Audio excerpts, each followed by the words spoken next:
I'd like to welcome everyone today to this lecture on youth and social transformation, creating spaces that foster leaders of change. We are privileged to have as our speaker today Ms. Ashraf Patel, who has many decades of experience in the development field, looking at how the potential of the youth can be drawn upon for bringing about much needed betterment of society.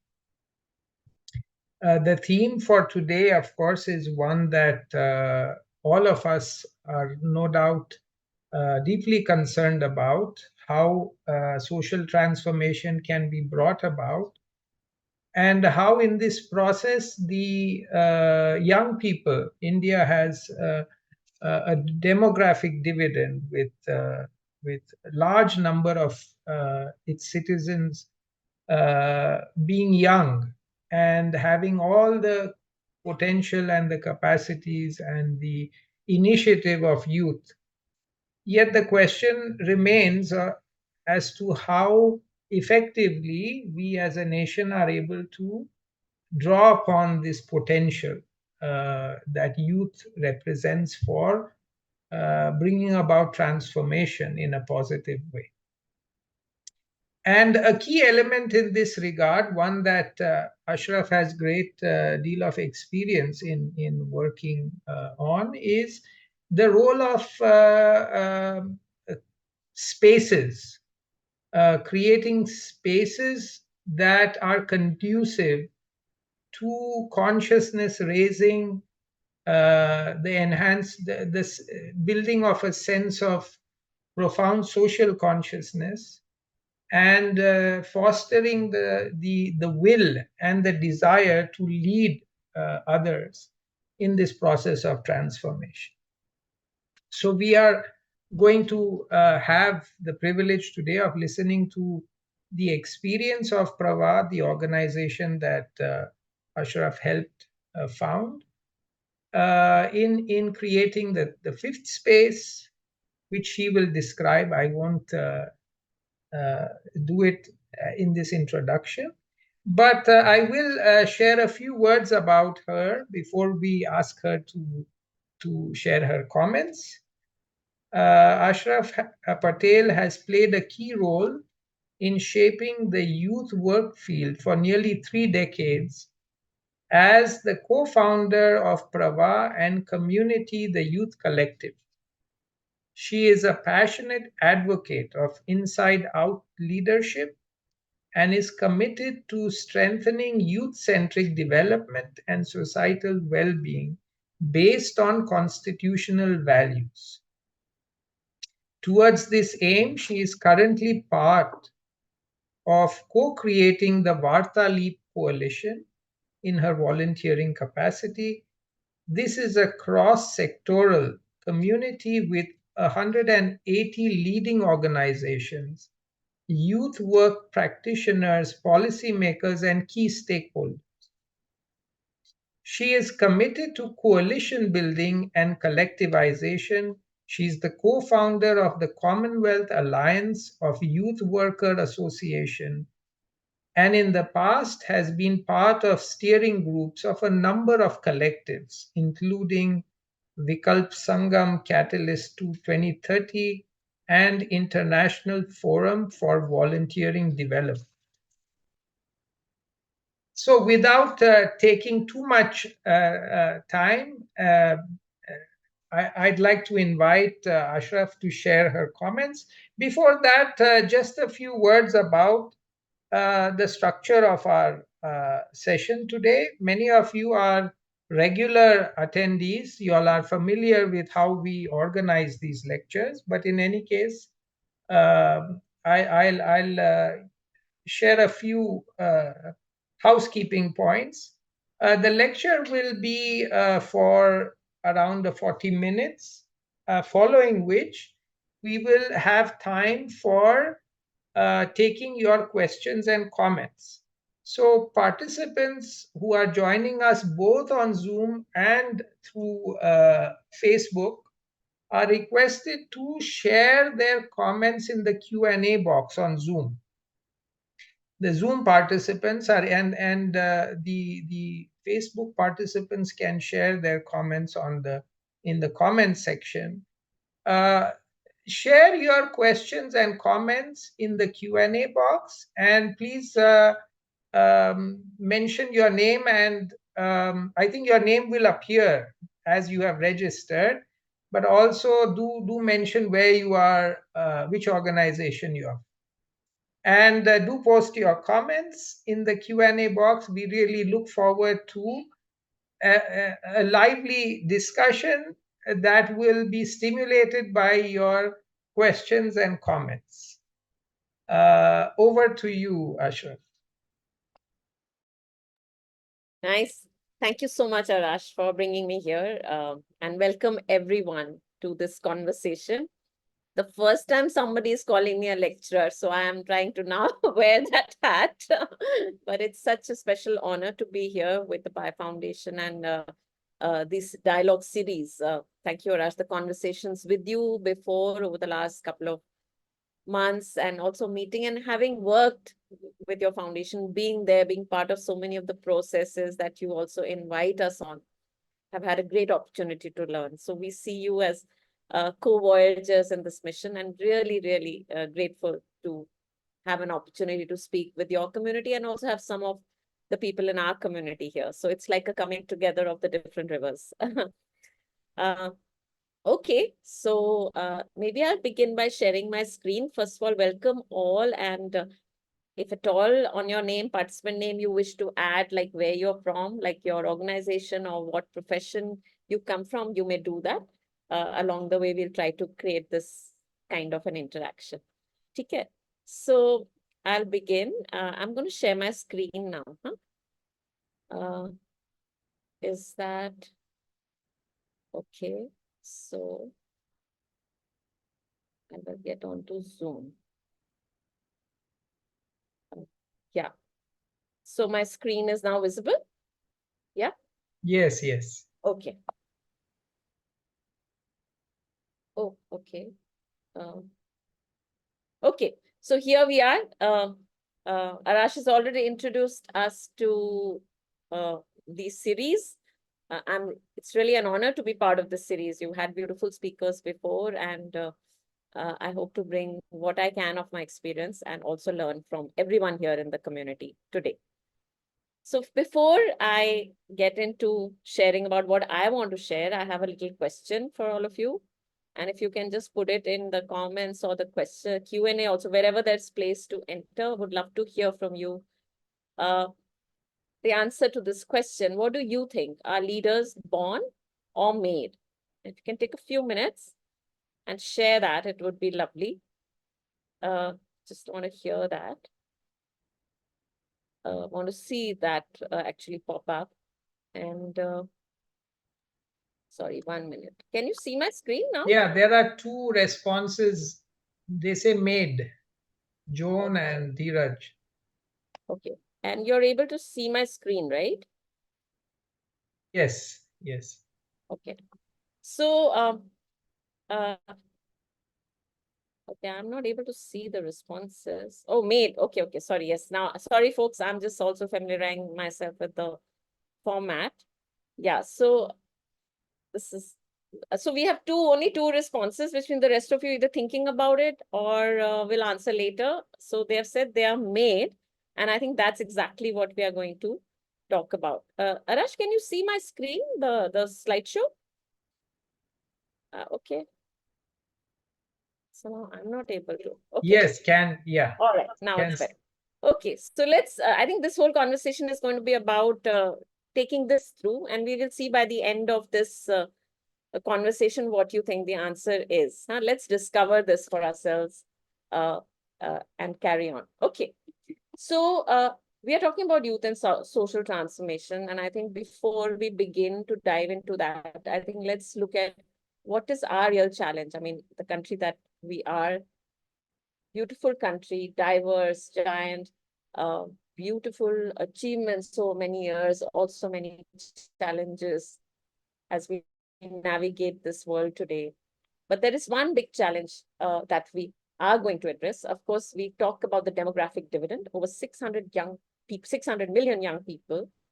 And we know we've heard this narrative over the last at least 10 years, demographic dividend, we are going to reap it. We are going to be the leading across the world thanks to this dividend. And certainly no doubt about it. Young people are at the heart of uh, creating not only a better world but also a better society. And certainly it is something to cherish and something to celebrate our young population. On the other hand, we also know that we have a demographic challenge. And uh, how can we ensure that, that as our youth population is very high, how do we ensure that economic and social and psychological inclusion is there for young people? That is actually the challenge. So there is a celebration, but there's a challenge. In a way, it's a paradox. We have to walk and we have to manage both together. And we believe, coming from where I come from, is representing number of organizations of being and worked with number of organizations across the country working on youth leadership. We have seen that uh, to really have 600 million young people to take leadership, to contribute, and to benefit from this demographic dividend, we also need, then if we have to reach every young person, then we also need 600 million young people, youth development workers. This is how we define it, that if you have to build youth leadership, nurture youth leadership, we also need mentors, youth allies, youth workers who are investing in this. It just doesn't happen from nowhere. And if we have to reach this number, because you don't want to exclude anybody, you want to reach every young person, then we are really talking about needing 6 million youth workers. Now, that is actually the real challenge, because youth work and youth development and building youth leadership is a science. It's also an art. It's a natural gift, but it is a skill. And where will we build this? So at one level, we have this challenge, and there are many, many organizations investing in this, nurturing youth facilitators who then work with young people. But let's explore how else we will never get to the 6 million. So how else is this, how is possible to be addressed? So this is one challenge. And then along with that, I just want to bring our narrative, how we see the world, and we feel, I mean, as we all have experienced, I'm sure in this room here are teachers, educators, facilitators, organization leaders. Each one of you has, is navigating some kind of issue or the other in your domains. And I think we've all realized um, the paradox of our times, that really the issue is about how do we deal with the complexity, depth, and scale all at the same time. Uh, just to take an example, I mean, just as an example, we've taken this, something we work on, essentially issues of climate change and youth leadership. So I'm just taking this one example. There are many other things we work on, but just to initiate this conversation, if we look at the climate change issue, we know that climate security is what we all want and are working towards. But at the same time, there is the paradox of also having to engage with the question of consumption, that how do both these be held? At one level, you want to reduce the carbon footprint. At another level, you're also dealing with issues of expanding economy, issues of inclusion, including people in the economy. So these are really two ends, and that's why we call it the paradox, in the sense of how do we learn to walk to meet the two. And I think uh, if you really look at this, in fact, in all social issues, when we start examining them, we are actually dealing with paradoxes. It's not black and white. You can't walk some straight line and sort out. So we believe that really to then address, like if you're talking today of social transformation is something that can only come about if we build leadership, young leaders to be adaptive, to be collaborative, to be able to move and navigate whatever is happening around them, outside of them, and also inside of them. I mean, with all the complexities of life today. And so this focus on inside out leadership is what we talk about, and how it is the most important thing to deal with the paradoxes of today. So looking at these two challenges is important in this conversation on youth and social transformation. Uh, if we stay with this conversation on climate change, climate security, it's also very interesting to note that uh, where do young people also learn about this? Where do people learn how to walk this path? And it's very interesting that, uh, there are in even in our, for example, and how do we learn about it? So we learn about it often in terms of environment. We learn about it as young people as a duty. I think as young people we were always told to do our duty. Young people are still told to do their duty. And even in the constitution, there are the rights and the duties. There is a duty to protect your environment, to look after your environment. There is a clear duty that defines citizens to act towards addressing environmental issues. But it's interesting that there was still till this far not much conversation about the rights in relation to environment. And it's only of late that we have seen that we have had the Supreme Court intervene and talk about the rights against adverse effects of climate change. So I'm just bringing these two things together, that even in climate change, there is then this whole layer of understanding it from the rights and duties perspective, which has now become part of the narrative. And that is why we feel that working on the Constitution is really critical, because it allows us to see things together as individuals and as a society. We see it as a manual for life and a shared society. It's something that gives us a way to build and nurture ourselves and nurture society together. And it is, after all, a representation of we the people. It's a voice of we the people. So I want to bring this uh, the constitution at the center of our building and nurturing youth leadership. And why in our journey with on youth leadership, we felt that for young people to navigate these paradoxes, the importance of understanding rights and duties becomes critical. And that understanding comes from our constitution. And what is the biggest challenge is really, even though we want to build this citizenry, where do we learn about this constitution? Do we learn about rights and duties? Where do we learn about the values of justice, fraternity, equality, and liberty? Uh, if you look at it, we've all learned it in our textbooks, school textbooks, and even today, you have civics education. Everybody goes to this, but often when people come out of their schools and colleges, they are not really well versed with this at all. And in fact, for a big chunk of the population, a constitution, actually in one of our surveys, when we ask what is the constitution, there's significant number of people think it's a big book, giant book that is sitting in the parliament. It's not something that I have been associated with in any way. So this this importance of bringing it back to life and making it close to us is something we felt is an important part of uh, leadership education. And but even as we want to do that, how do we take it to 600 million young people? And this we felt in our journey, and we believe what we all have to do together as educators is that we have to build compelling experiences. We have to focus on action, reflection, and we have experimented with this at, at a very large scale with youth organizations across the country. And it is that experience we want to just share with you as a journey for building inside out leadership. And for this, I'm going to share a short film.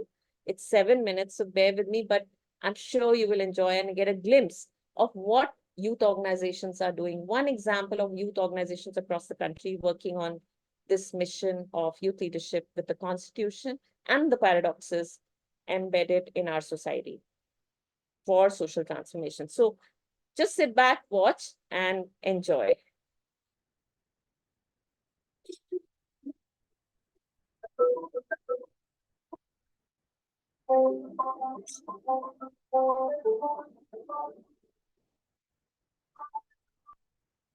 संविधान एक के लिए तो बना है नहीं, सबके लिए संविधान बनना है, गरीब के लिए, अमीर के लिए, दोनों के लिए। काफी ज्यादा इलिटरेसी है कॉन्स्टिट्यूशन को लेकर।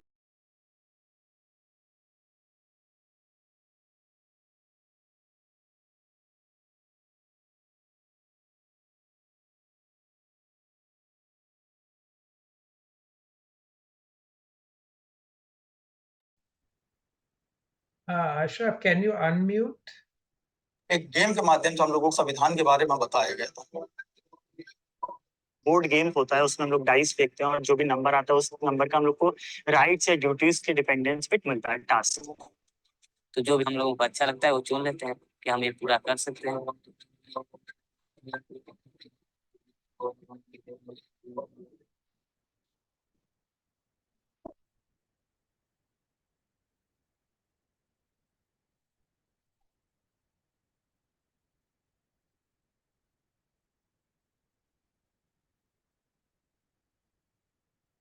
सुनने को मिला था कि एक पिछड़े हुए बच्चों को स्कूल में डालना था। हमारे पड़ोसी है अमित, के घर वाले उसको पढ़ा नहीं सकते हैं। ये बात की उनसे तो मैं बोले क्या हम लोग एडमिशन करा के पढ़ा सकते हैं, कि हम लोग है मदद करेंगे आपका। तो बोले कि फिर जाके एडमिशन कराते बच्चे स्कूल पे। बोले कि बच्चे का एडमिशन कर दीजिए, अगर एडमिशन कर दे रहे हैं तो बच्चा रोज स्कूल आए, और नहीं आए तो आप हमको कह सकती हैं। गरीबी रेखा के नीचे जो लोग जिंदगी गुजारते हैं 32 रुपए में, वही हम लोगों को 24 घंटे 32 रुपए में गुजारना था। उस दिन हम लोगों ने नाश्ता ना करके साइकिल ली और साइकिल से हम लोग यूनिवर्सिटी की तरफ निकले। जब 2-2:30 बजा दिन का, तो हम लोगों के भूख बर्दाश्त से बाहर थी। तो हम लोग कैंटीन गए, वहां पे हम लोगों की बजट में कुछ था नहीं, तो एक बन मक्खन को आधा आधा करके हम दोनों लोग ने खाया और चाय पी। रात में भी सो नहीं पाए सही से, बार बार भूख की वजह से, सर में दर्द की वजह से हम अपने आप को बंधा हुआ महसूस कर रहे थे, और उन लोगों से अपने आप को जोड़कर देख रहे थे जिनके पास वाकई में 32 रुपए से ज्यादा वो नहीं कमा पा रहे। भारत देश में इस इनइक्वालिटी की वजह से हमारे जो प्रॉब्लम्स है हम एड्रेस नहीं कर पा रहे हैं। इनइक्वालिटी तो है, लेकिन हमारे बीच में एक सबसे बड़ा एक पॉजिटिव चीज है, वो है हमारा कॉन्स्टिट्यूशन। हमने सोचा कि कॉन्स्टिट्यूशन और सस्टेनेबल डेवलपमेंट गोल्स को आगे बढ़ाने के लिए क्यों ना हम इन दोनों को जोड़ते हुए एक इंटरवेंशन क्यों ना बनाए। भी ये जागृत जो इंटरवेंशन है यूएफपीए ने कम्युनिटी प्रवाह और यस फाउंडेशन के साथ हमने इसको डिजाइन किया।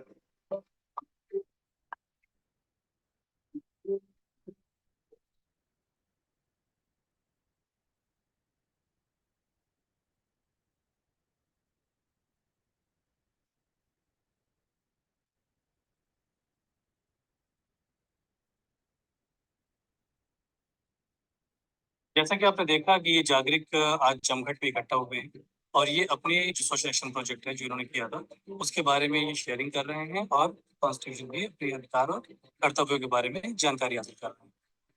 युवाओं की लर्निंग सिर्फ यहाँ तक ही सीमित नहीं रहती है, पूरा उत्तर प्रदेश के अंदर 11 संस्थाएं रीजनल लेवल पर, उत्तर प्रदेश के लेवल पर, तो ये लर्निंग 11 संस्थाओं तक जाती है, कॉमन लर्निंग होती है।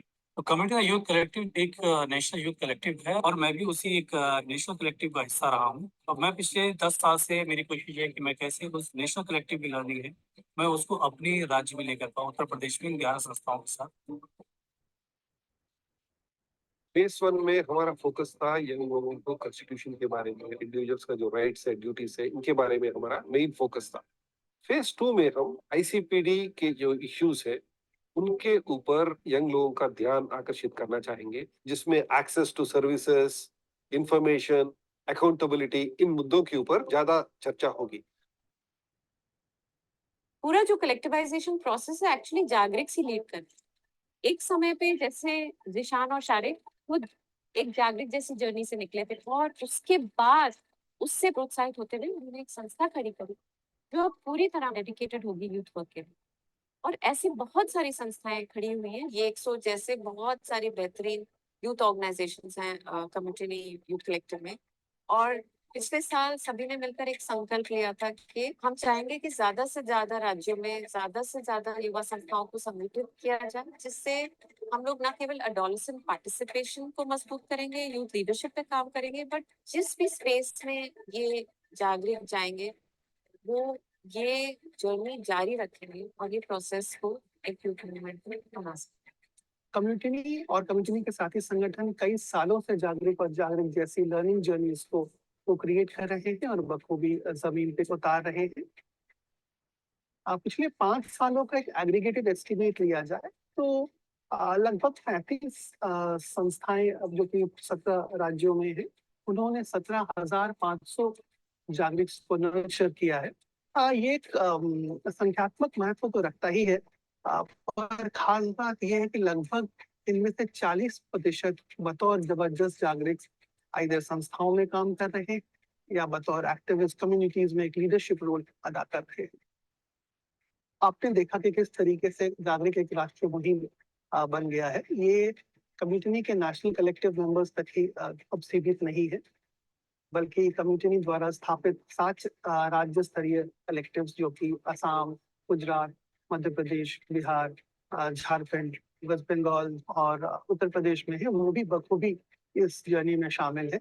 हर एक राज्यों में लगभग 10 से 12 संस्थाएं हैं जो कि पॉलिटी के साथ जागरूक को अपने कार्य क्षेत्र के डेवलपमेंट के साथ कर रहे हैं। इससे जागरूक की एक नई पीढ़ी का जन्म हो रहा है और उम्मीद करते हैं कि ये जागरूक आगे चलकर सोशल होप को जिंदा रखेंगे।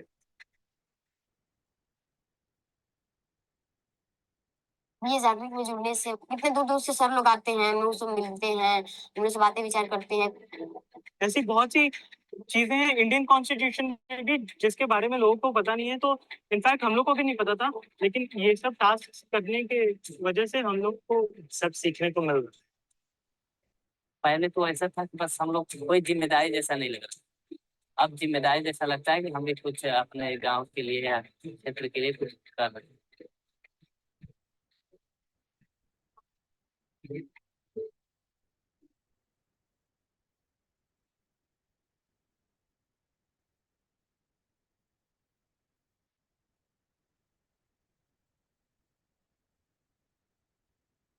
I hope so. You saw a little glimpse of one kind of intervention which engages young people, and this was happening across the country. This is a slightly dated film, 4-5 साल हो गए हैं, पर ये मुहिम अभी जारी है और ये इनिशिएटिव बहुत सारी संस्थाएं और यूथ ऑर्गेनाइजेशंस अब इसमें लगी हैं और अपने अपने तरीके से, जरूरी नहीं कि एक ही टाइप एक फॉर्मेट हो। ये एक एग्जाम्पल था किस तरह से यंग पीपल को एंगेज किया जाए, जोड़ा जाए एक गेमिंग फॉर्मेट में, so that they learn about their rights and duties and they begin to engage in social change action. And I just want to share some of the inspirations, these beautiful people and this philosophers and the philosophies that are also behind this work, and I have also brought in, sorry, one second. Very sorry. This.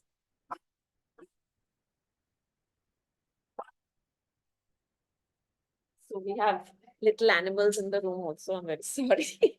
Okay. अब वो भी जागरूक सोच रहे हैं, जागरूक बनने की.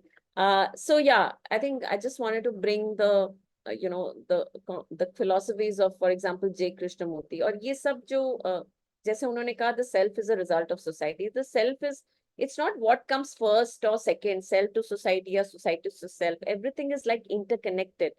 And he's talked about the self that is not being separate. And once this whole game and this Jagrik journey, which is also beyond the games, there are many such interventions. All this work about building the Jagrik or working towards Jagrik world is about seeing the connection between the self and society. And Gandhi ji ka to hame pata hi hai, this is a very common quote, which is being the change we wish to see.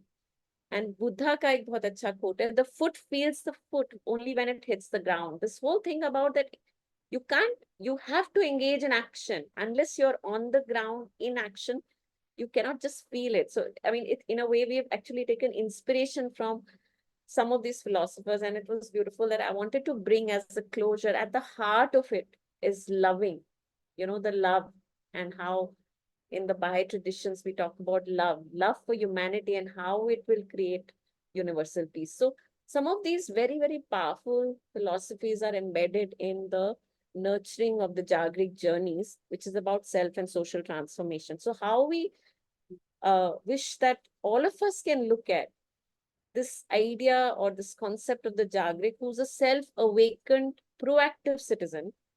मतलब वो खुद से, हम लोग खुद से जागे, हम खुद से सेल्फ अवेकन हुए और प्रोएक्टिव हो, एंड जो दुनिया में फिर अब खुद बदलाव लाते हैं और दूसरों को इंस्पायर करते हैं. So people who inspire others and also make change in society, that's the mission of the Jagrik journey.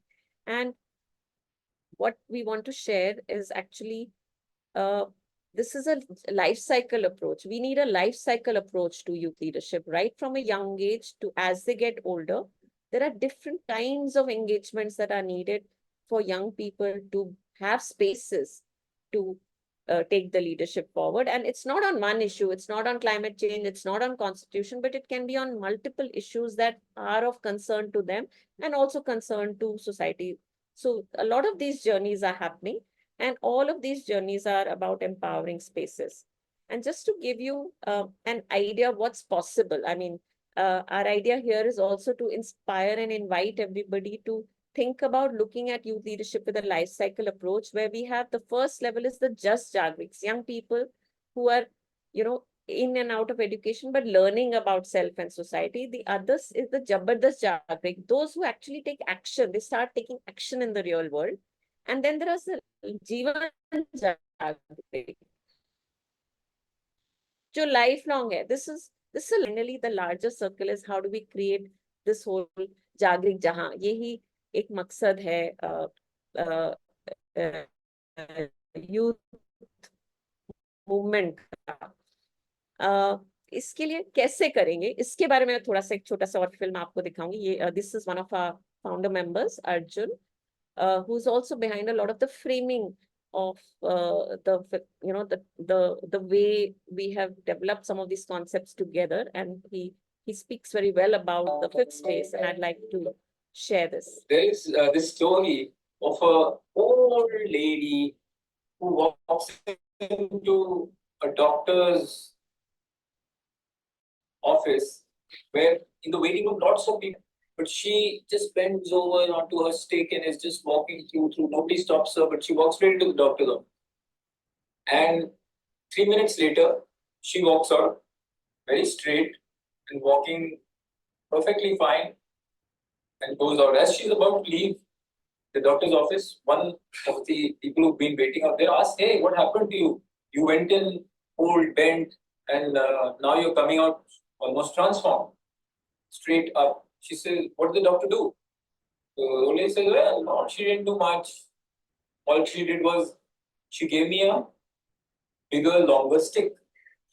So sometimes transformation can happen as easily as that. But at other times, leadership is not a magic wand. It cannot just be given. It has to be taken. So for example, on the first 5 years in Pravah, we would do these brilliant workshops on leadership capacity building in schools and colleges.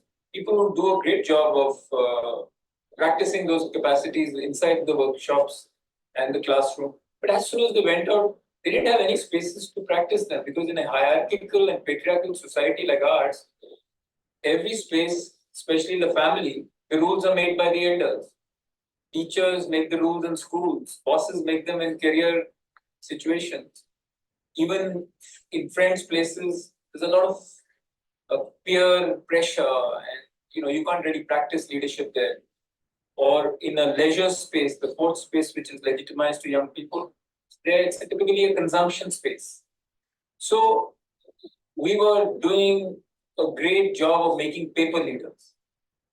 And we started to think, what's going wrong? What do we do differently? And we asked ourselves the question, where and what point in India were the most leaders born? And we realized that in the independence movement, a lot of young people were being given chances to experience different things and lead with their fears, like in a satyagraha or in a boycott or in some of the marches, or even in study circles and Takli Mandal. There were lots and lots of these spaces.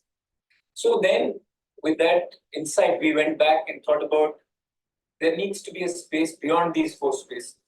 And we called it the fifth space, which really allows you to practice with your peers and demonstrate some leadership skills. Because only when I demonstrate, try something out, can I really learn such a thing as leadership skills.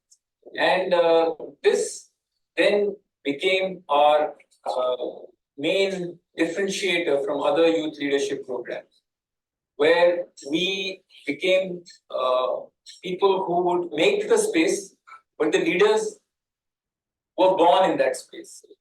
Like for SMILE, Students Mobilization Initiative, Learning Through Exposure, we would send them out into the hinterland NGOs, and they would learn about themselves as they worked on projects with NGOs and protest movements.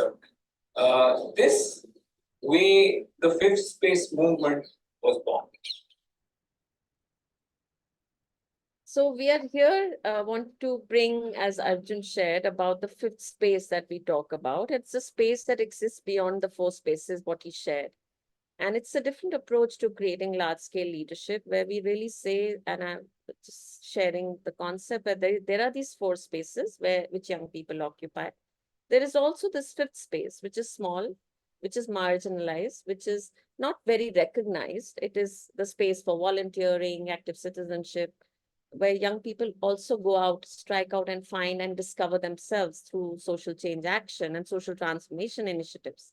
And what the movement requires, if all of us join and invest in creating these fifth spaces and expanding them, the idea is to move them from the margins to the center, so that everywhere young people find their voice, find their space to build leadership, and such that families, spaces of career in education, spaces of leisure and friends, everywhere they are able to exercise and experience leadership to build a better world. This is the broad idea of the fifth space, and how we need to make it happen. Our understanding is some design principles are critical. At the center of this DNA, you see, we have constitution values we talked about. We also have leadership capacities, which we talked about, is deep self-awareness, trusting relationships, social awareness. We need all of that. And below this DNA, these three strands come together. Below this, we have the five feelings of love, freedom, social hope, growth, and ownership. These are the five feelings that are critical to the fifth space. So there are some design principles that are critical for co-creating these fifth spaces with young people. And maybe we just go a little bit ahead. Just to give you an example, there are many such initiatives required for a country like ours. We need hundreds and hundreds of people engaged in this co-creation of web space. Just want to introduce you to one such journey we have called the Change Rooms Leadership Journey, which is run across the country with many different organizations, and everybody runs it independently. Over the last 20 years, we have sort of nourished spaces where these young leaders and social entrepreneurs actually create their own spaces and start up their own organizations. And most recently, there is a whole journey of 200 young leaders who are building climate positive communities in their societies across the country. So this is the kind of work which is probably needed for everyone to be investing in to build and nurture social transformation. I want to come to a little bit of closure, that building spaces for young people, nurturing fifth spaces with certain design principles is very critical. Youth workers and youth facilitators are very critical. The next piece of the puzzle to make real social transformation happen at scale with soul is collectivization, is shared leadership. Because independent organizations can do whatever, individuals can do whatever, but unless we come together, and that's a little bit of our own journey, we want to share the importance of collectivization and coalition building. So here I'm actually talking about not only experiences of Pravah, which is an independent organization, which you heard about, but also Community, which is a community of practice of youth workers, and which finally also formed into or morphed into the co-creation of Vartali Coalition, which is a cross-sectoral coalition. So the idea is that we have to build these collaborations and synergies across sectors. It cannot happen by one group. So young people are everywhere and every sector has to be involved in investing. So the need for collaboration and coalition building is what we think we should emphasize on in youth and social transformation. Finally, want to end with, don't want to tell the story. You saw Zishan in the film. Zishan is actually one such example. He is my close friend. I don't know whether he's in the room today. I told him we are talking about you, but he started off his journey as a young leader, as what we call the Just Jagrik, an experience of starting an experiment in society. He was doing social action change projects. And then he actually set up his own organization. So from Jabardast Jagrik, he moved to Jeevan Jagrik, and he set up Ye Ek Soch Foundation, which is the organization you saw in that film. And I want to just take Zishan as a beautiful example of being a wonderful human being, but also nurturing communities and collectives. So he's right now co-founding the Uttar Pradesh collective around the Jagrik mission. And that is how the journey sort of organically evolves, that more and more young leaders then take off and do their mission wherever they are. And that's the building of the larger leadership movement. So we're talking about 1 million young leaders across our ecosystem. And we want to end this presentation celebrating each of you here in this room, because I believe you are here because you are committed to young people or interested in youth leadership. And youth mentors and youth allies are needed everywhere, celebrating you for your contribution to this mission, either as parents, teachers, educators, organization leaders, researchers, writers, artists, musicians, farmers, entrepreneurs. Everyone is part of, can be and is part of every youth Jagrik, every space nurturing Jagriks. Thank you. Thank you so much, dear Ashraf. This was a very comprehensive and inspiring presentation. I'm sure all our participants enjoyed especially the videos, which really brought home the core mission of Pravah and the various other institutions you're working with. So we have a few questions that have come in.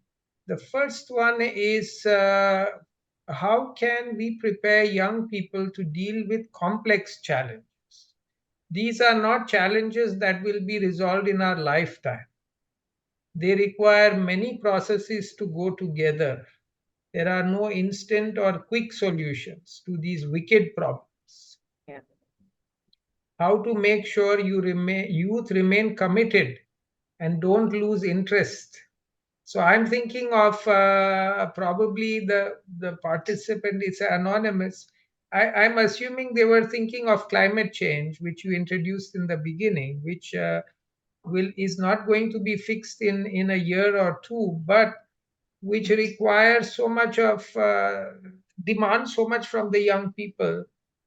And also this question seems to raise this other issue with youth, a perception that they're constantly distracted, especially in this age of social media and with such short attention spans. How do we engage young people in a way that's serious, that's real, about real change? And this part I'm adding, of course.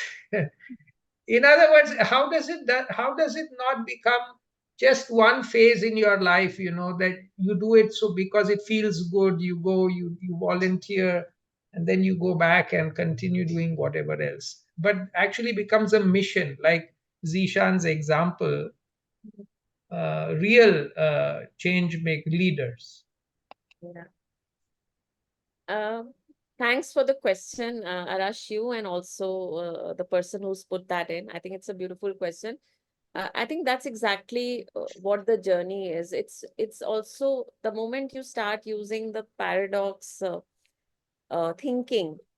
There are two things, like so paradox thinking and or dusra is systems thinking. The paradox thinking way actually forces you to not look at things only as problems, but also forces you to sort of change your way. We've been made as human beings, and the way our education is, everything is either linear or there is a cause effect kind of thing. If you do this, this will happen. But we all know, I mean, I think as you grow also, and we all know in that there are multiple uh, impacts on young people and on society. It's not a 2 plus 2 equal to 4 mathematic problem.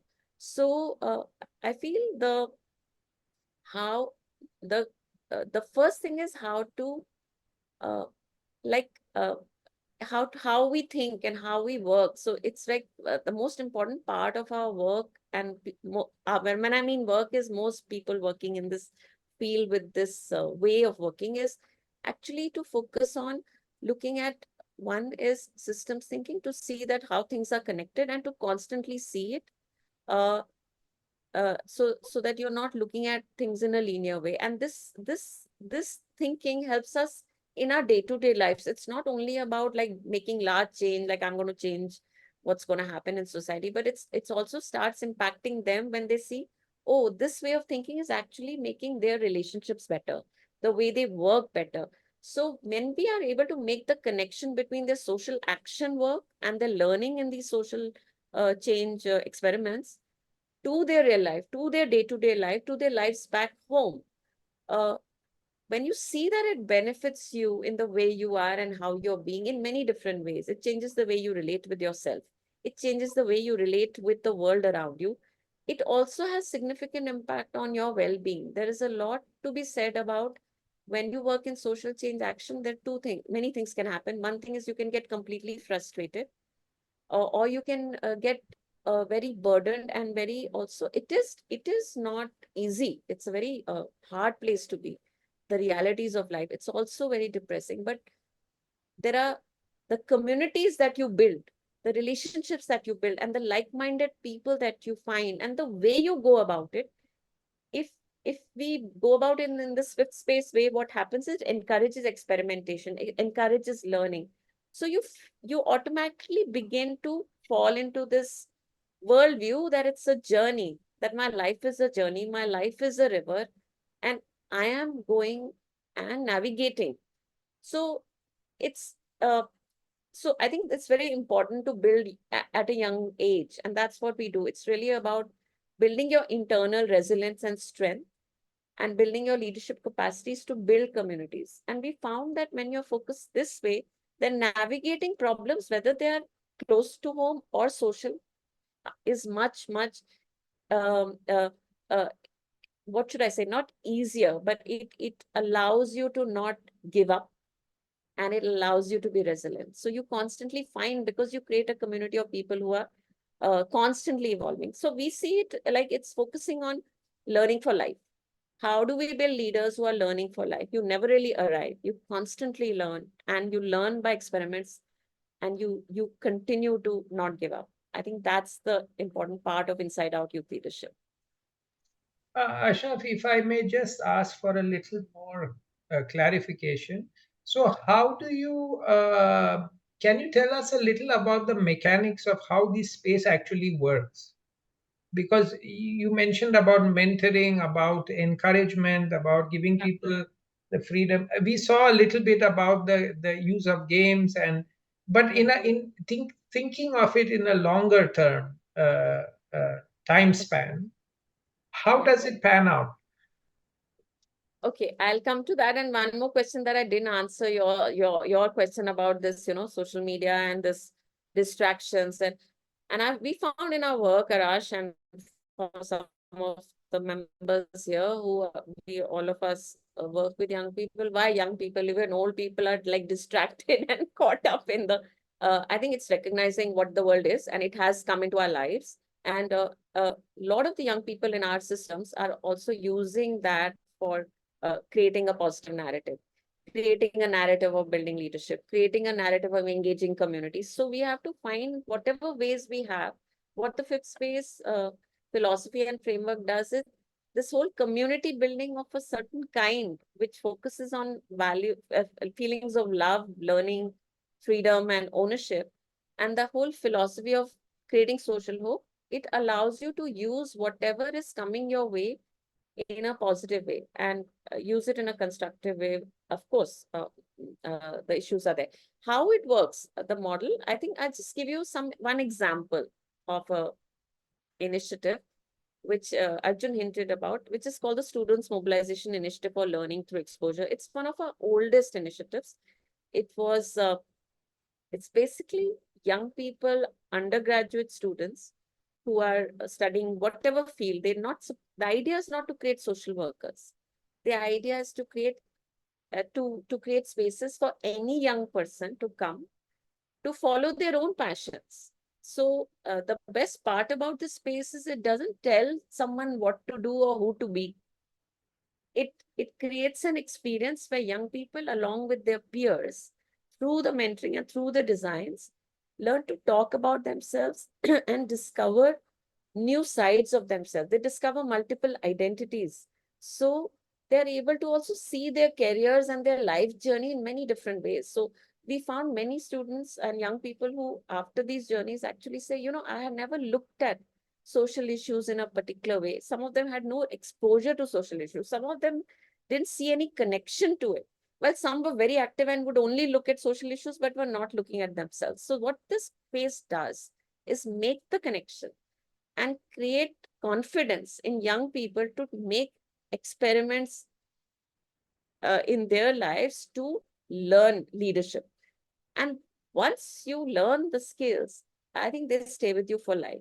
So when you say how the trajectory moves, people can do anything. There are there are people who go into different professions. People become artists, musicians, public servants, social workers. You can go anywhere, business. So the idea, always the messaging is you can change yourself and change the world anywhere you go. It's a leadership journey. It's a learning journey. And it's all about creating that experience. Yes. Okay, thank you, Ashraf. The next question, what about surviving in the highly competitive, this is from Jay Sawan, in the highly competitive world where young people feel if they are not pushing ahead of others, they will be pushed back by others. How can young people feel safe that if they work for social transformation, they will not miss out on opportunities for personal growth? I think to some extent you shared, but maybe you want to shed more light on this. Yeah.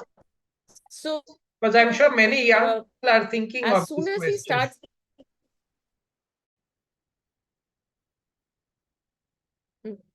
and I think that's how we have to change the narrative. That's social work and social change work is not outside of a self, number one, and it's not outside of anything else. Like I can do this, I can engage in social change issues and questions wherever I am.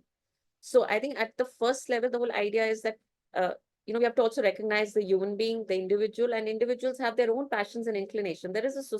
So that's why we call this the psychosocial approach.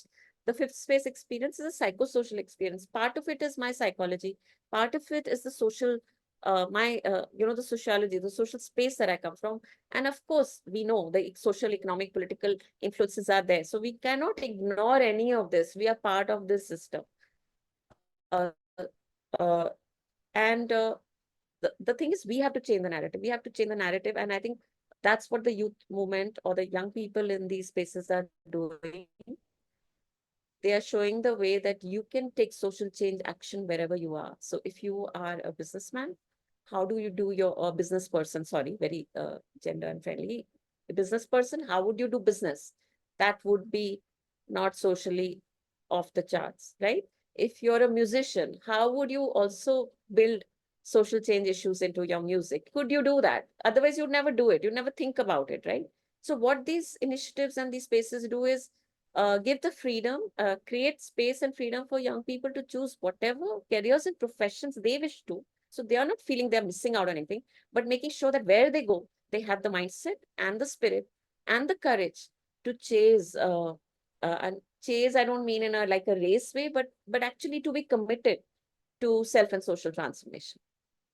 Yeah. So there is no missing out, and it's not that those who are working in the social space dedicatedly, as in who are doing full-time, social workers or people like us who are in not-for-profit world. I think you can ask people like us, most of us actually, for us, it becomes a sort of a way of life to learn, and it's very enjoyable. It's very rewarding. And I think it's really for everybody what their mission is. But when you begin to enjoy the community that you get, there are many intangible benefits that you also get by being in these spaces. Yeah. And I think just the joy of the community, for me, for example, is really, really beautiful. Yeah. Thank you, Ashraf. The next question is from Bhavna Nisima, who asks, the notion of citizen emerges from a different philosophy which fragments self and society, whereas JK, you mentioned advocated going beyond ideology. Krishnamurti, I think. This How is do you very, reconcile both? Bhavna, very nice. I think reconciliation is again what story we want to adopt and how we want to weave the story. So, like we say in our work, the whole world is a story, and depends on which story we buy and what story we create.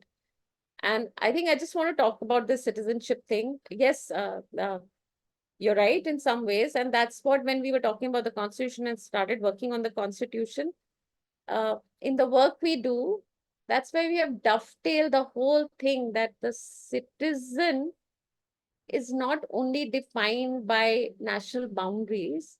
The citizen is also someone who has certain values, who shares certain values. And if they are shared by a community, then the divide between the citizen, the individual, and the community are in a way merging, the boundaries merge. So how do we expand this idea of what is citizenship? And I think in that is the question where we can reconcile that they are not different. The individual and the community can come together. How can you respect the both, and diffuse, recognize the difference, and also bring them together? So I think working on the constitution gave us a lot of these discussions, and it's really how we want to define citizenship. Okay. Joan has a question. Is the fifth space for politics? In other words, so much of now this I'm adding that so much of change, when you talk of transformation in today's world, many people would think of politics as the space where leadership, concepts like youth leadership, change, social transformation. But then politics brings with it many concepts which may not be in tune with the feelings that you're talking about, which is cooperation, love. So, how do you view this? Okay. So, I mean, it's not a cliche, it's really true that personal is political and political is personal. So, everything is politics. If you were to look at it, every choice I make it can be seen as politics. So, and that's the whole thing in the fifth space. That's why we keep talking about the paradox, how you don't divide the world, and you see that all your actions is also an expression of your politics, है ना? तो मुझे लगता है कि fifth space को इससे अलग नहीं करा जा सकता. You cannot separate it, because if you're looking at self, inside out youth leadership is also a political act, working on inside out transformation. So, but when we mean politics in the way politics is seen, which is partisan politics, party politics, the electoral politics, then that's completely a different matter. That some young leaders will go into politics, sure they will, just as some leaders will go into other professions. So that will naturally happen. Like I said, this fifth space is not about one type of people. The fifth space nurtures and nourishes a whole diverse kind of people. And the fifth space also has space for multiple ideologies. I think I want to connect this to the previous question, which Bhavna talked about. What's really beautiful is we have a whole new journey where people from different ideological leanings actually come together. It's a beautiful initiative called Samjhoto, and it's really about fraternity, but it's really about bringing people from different ideological as well as regional, religious, just different identities, sexual orientation. So just how do we get people to talk across these boundaries, which have become fault lines for no good reason, only because we don't have spaces where we bring these people together. So again, I'm responding to one of the questions you asked, Arash, or somebody asked, like, how do we make this happen? I think the biggest way to make this inside out leadership and the fifth space nourished is by ensuring that in your communities are cross border people of very diverse identities, ideologies, so that it's genuinely a representation of the kind of conversations that need to happen to make a better world. If we continuously work in our silos, then it's not going to change. So yes, fifth space is about that kind of politics. But yeah, I don't know whether I answered your question, but Yeah, no, I think that's very helpful. Um, the so I next do question, want to share, sorry, one thing, that the yes, yes. politician who comes out of the fifth space, my hope, and I do have evidence, but politicians who emerge like any other profession will emerge from the fifth space will be better politicians. That I'm sure of. Oh, Okay, so the next question, how can we partner with your organization to create fifth space in our city? I mean, in other words, this can be someone's question who's watching this, may watch it now or later on YouTube. So how can we get connected or get involved if someone wants to? so it's beautiful. I think people can reach out to me and we can leave a connection. There are many organizations. So the good news is there are hundreds of organizations working on this mission and they're across the country. So depending on where you are, but you can definitely get in touch with us at Community, the Youth Collective. We are associated with all of these organizations. Many we are not associated. I don't believe that this ecosystem is the only one. There are many other ecosystems, but maybe we are connected to them also. So the whole idea is not to see this as a closed system that only we are doing it. There are many others, and it may be called by other names. That's the beauty of the fifth space. We didn't give it a name because we feel it is existing in other ways and other forms everywhere. So how do we not does it remain open? So yes, please connect to us through Arash, and we will definitely find whoever is nearest to you and yeah, you can definitely join this space if you're not in already. Yeah.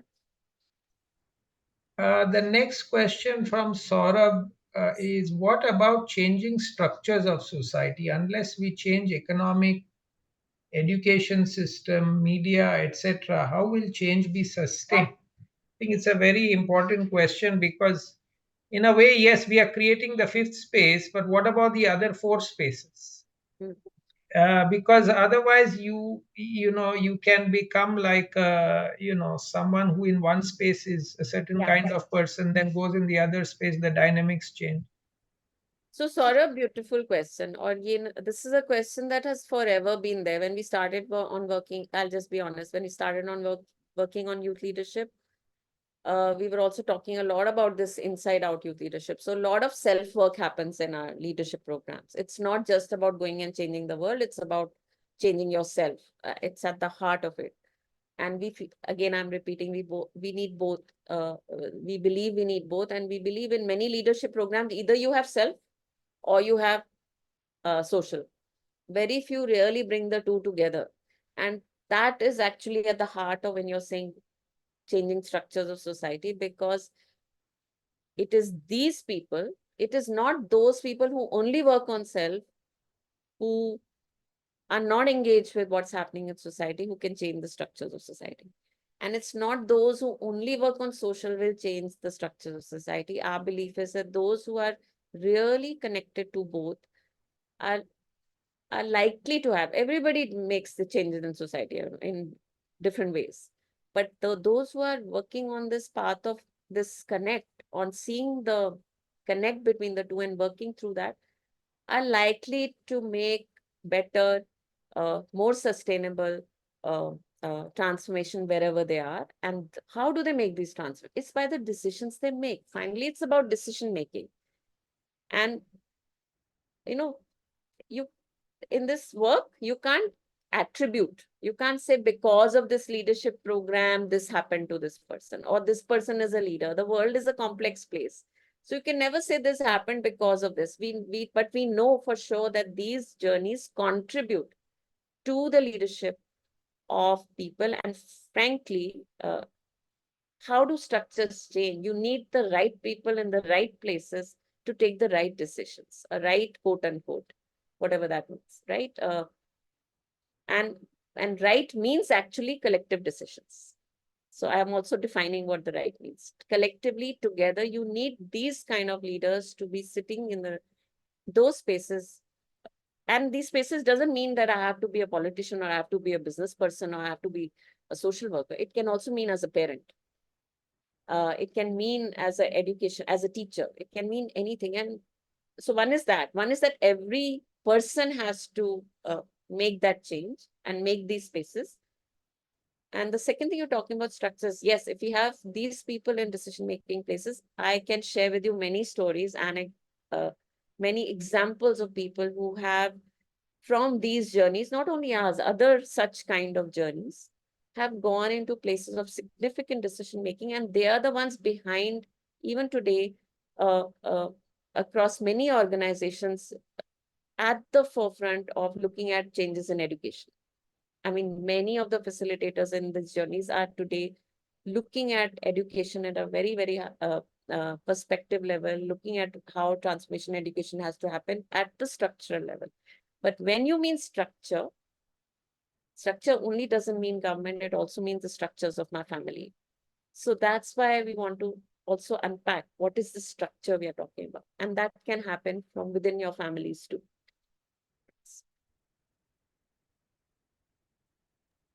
Thank you so much for this beautiful explanation. Suhas, shall we get the link? Yes, this link will be shared with everyone.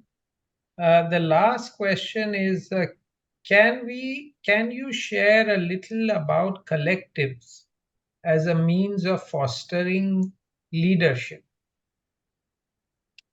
So I think, yeah, maybe Suhas is here, so maybe I can also share one thing and connect it. How does this leadership happen? This leadership happens not, uh, I'm just going to just make two lines and then I'll close. Um, I think leadership happens when these young people, when all of us, we've all been through these journeys, ourselves also, are engaged in social action issues with people who are deeply immersed in social change action. So leadership doesn't happen in a room. It happens in actually the social sector organizations, in the movements where people learn and come back. And so I think that's what I want to draw when you said, "Now, how does this leadership happen?" And can you share about the collectives?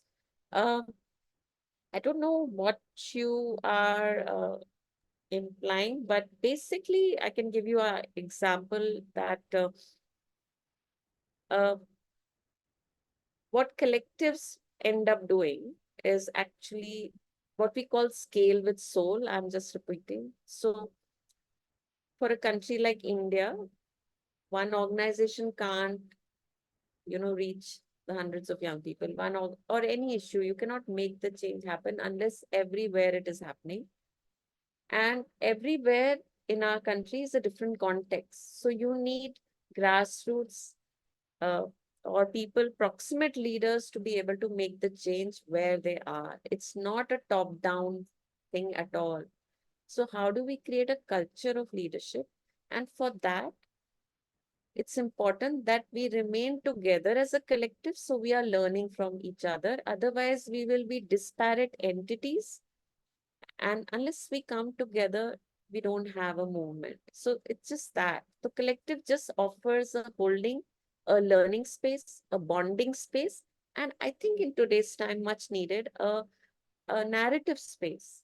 To be able to inspire others, we need to also share with others, as we are doing now, this story, these experiments, these journeys. I think we need to talk about them more. And if we do them together, we build a collective inspiration. Thank you so much, Ashraf. I have a question before we end. You've been now for many decades in this field of working with young people, working in the area of social action. How it would be interesting to hear from you how you've seen the terrain shift over 3 decades from, let's say, the 1990s to now the 2024. Has it become more challenging? Are there ways in which you are more hopeful now, or is it is do you find it more do you find more reason for hope, or are you more concerned and worried? How do you see within that is another question, which is, have the young people changed? Do you see youth uh, as the same bundle of energy and hopefulness and enthusiasm and idealism? So I just wanted to uh, have your reading of the youth space over this period in India's history. Okay, that's a long span you're asking me to cover. I just want to take it. Yes, has the world changed? The world has changed tremendously, I think, for all of us. You know, I mean, you mentioned the whole digital world that came upon us, and I think that's one big, of course, move that happened. In today's time also, there's a lot of violence and war across the world as well, so that is also right now confronting us. So uh, i think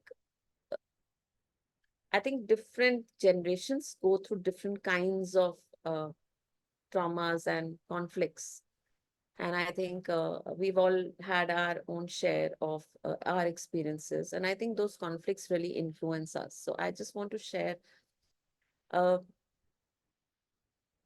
uh, when you say what has changed, like when we were young, we didn't have these kind of leadership programs. I don't remember many. Uh, we always had the NSS, and we always had something called the National Integration Camp, and we had the Scouts and Guides. I think these were the broad, big programs. You look at today, and so when you ask me, is there something to be hopeful about? I'm very hopeful. I'm generally an optimist in life because I think you have to.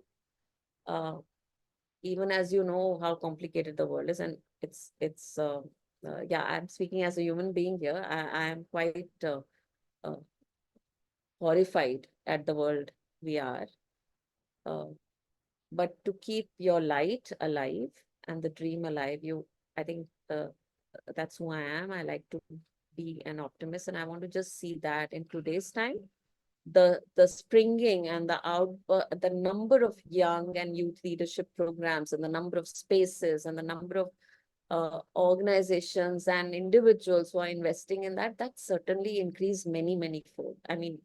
Uh, uh, I tell the young people today who I meet, I said, oh, you folks are so lucky.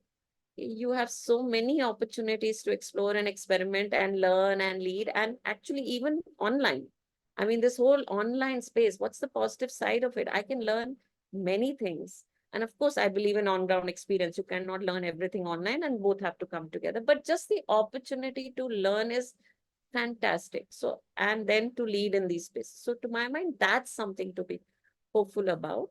Uh, I think a lot. So what has changed is, uh, I'm not a sociologist, but as I see, I think it's much more difficult for young people to uh, uh, take the some of the for young social entrepreneurs today. It's much more difficult. I feel the resources are very heavily divided. So for them to start up things and for them to do things, particularly in a very tricky domains of conflict, of violence, of discrimination, uh, very much needed domains, that has become a little bit more trickier because of absence of funds or changes of legislation. Even collectivization is much more difficult now because the kind of mandate that we used to have in the early years is, I think that's not there today. So I think it's not easy times, but I have faith in young people, and I have seen young people break through a lot of challenges and create fantastic spaces for hope and construction. We have hundreds and hundreds of young social entrepreneurs who are doing that every day. So that keeps me going and hopeful. Thank you, Ashraf, for this ending on this hopeful note.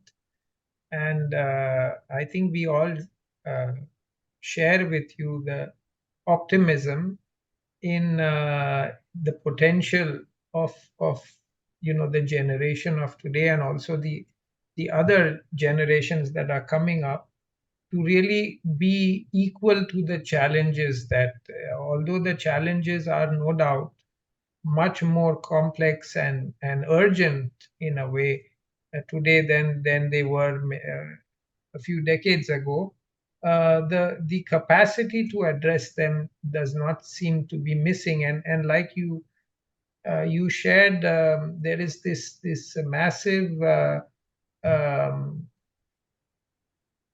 expansion of knowledge which is widely available, and which has actually fueled the rise of many more leaders, many forms of leadership, knowledge-based leadership, which makes us all the more hopeful. Thank you for your time and for all the effort you put into giving all of us this very beautiful and hope-inspiring presentation, and for answering patiently our questions. I would like to also thank all the participants joining us on Zoom as well as on Facebook for being with us during this hour and sharing your comments and thoughts, which were very stimulating. It got our speaker to share a lot more. Friends, the recording of this lecture will be shared. It will be uploaded on our YouTube page, and we will share a link with all of you, so that you can share it with your friends and whoever might be interested in a discussion of this nature. Thank you all for your very thoughtful and inspiring participation and contribution to this session. Thank you so much, everybody. Thank you, Arash, for this lovely conversation and this opportunity. And everyone who came, lots of love. Thank you.